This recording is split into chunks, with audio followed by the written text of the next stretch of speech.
ان کی جو کتاب انبیاء ماہ سے وقت پہ نازل ہوئی ہیں ان تمام کتابوں کو اٹھا لے، اس کے اندر ترمیم ہو چکی ہے، انہوں نے ترمیم کی، خود نے ترمیم کی. لیکن قرآن مجید فرقان حمید دعویٰ پیش کر رہا ہے کہ لے کے آ جاؤ میری اس کتابوں کو.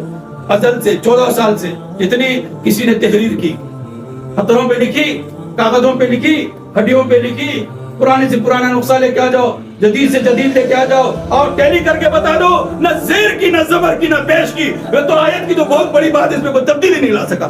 اور اس کی تصدیق کون کر رہا ہے؟ جرمن کے اندر 2 سال محنت ہوئی، 2 سال تک تحقیق کرے قرآن کریم کو. انہوں نے کہا کہ جی مسلمان تو دعویٰ کر رہے ہیں کہ انا نحن نزلنا الذکر و انا لہ لحافظون، یہ ہم نے نازل کیا، ہمیں اس کے محافظ ہیں. یہ ویسے ہی ویسا دعویٰ ہے.